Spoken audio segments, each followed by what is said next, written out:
Assalamualaikum warahmatullahi wabarakatuh. Kembali lagi teman-teman di channel saya Jaya Kreatif. Oke, di video kali ini kita kembali lagi pembahasannya di seputar pemijahan ikan lele. Oke teman-teman, saya akan menjelaskan penting tidakkah kita mempunyai tampungan air dalam pemijahan ikan lele. Ya, itu semua bisa dikatakan sih penting. Ya, bisa dikatakan penting, tidak pun juga bisa dikatakan tidak. Itu semua tergantung sistem apa yang teman-teman lakukan di pemijahan kolam teman-teman itu sendiri. Jadi fungsi untuk penampungan kolam ya, fungsinya adalah di saat kita mengganti air, nah di situ kita langsung mengganti dengan kondisi air yang sudah jadi ataupun yang sudah kita fermentasi. Nah, seperti itu teman-teman ya. Lalu kalau misalkan air itu tidak difermentasi, apakah layak untuk pembibitan ikan lele? Ya layak-layak aja teman-teman. Yang penting kita sudah menguasai air tersebut. Jadi air itu kita udah tahu. Nah, disitulah pentingnya kita itu mempunyai alat ukur pH ya, alat ukur pH. Karena kuncinya di situ teman-teman. Apabila kita mengetahui pH-nya itu berapa.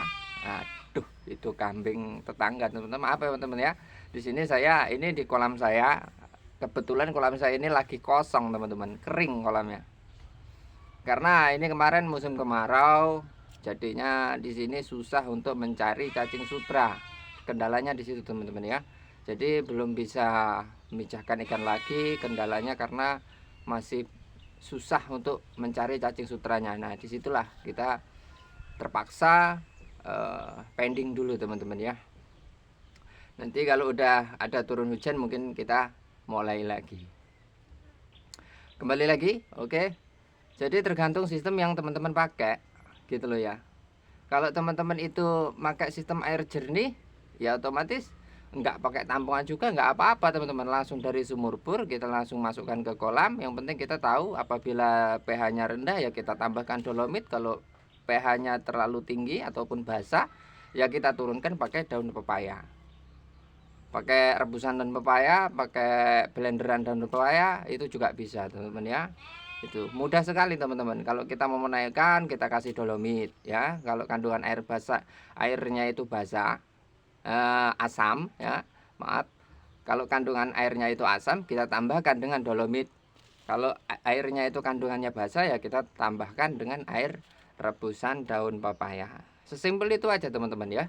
Kalau misalkan udah memang kalau sistemnya kita itu pakai air jernih, lalu kita itu setiap hari istilahnya kita udah terbiasa ikan itu diganti air dengan pola yang air baru, itu insya Allah tidak apa-apa teman-teman ya. Adapun yang pakai penampungan juga ya bagus-bagus saja, nggak masalah juga teman-teman ya.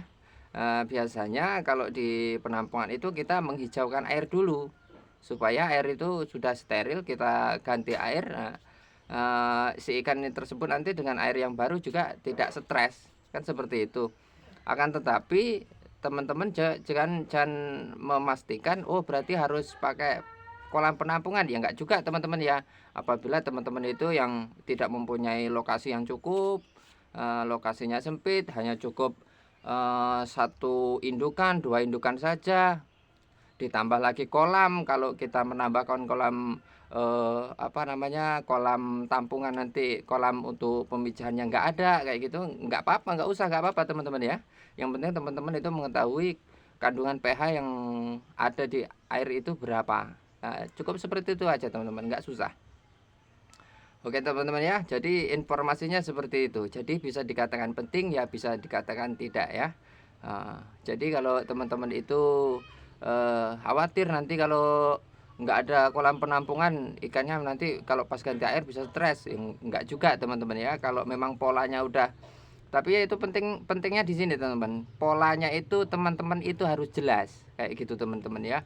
Pakai air hijau kah apa pakai sistem air bening. Nah, itu bisa teman-teman pelajari lagi nanti seperti itu teman-teman.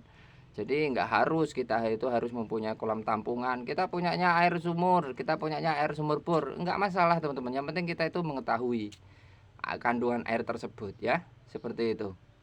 Nggak usah bingung teman-teman, kalau di pemujaan ikan lele ini banyak tutorial-tutorial di channel lain juga bisa teman-teman pelajari, nggak harus dari sini ya, nggak apa-apa teman-teman ya, seperti itu. Oke, mungkin itu saja yang dapat saya sampaikan. Oke teman-teman, jadi jangan lupa untuk mendukung channel ini, jangan lupa like, komen, dan subscribe. Oke, terima kasih. Apabila ada salah kata saya mohon maaf. Saya akhiri. Assalamualaikum warahmatullahi wabarakatuh. Salam sukses.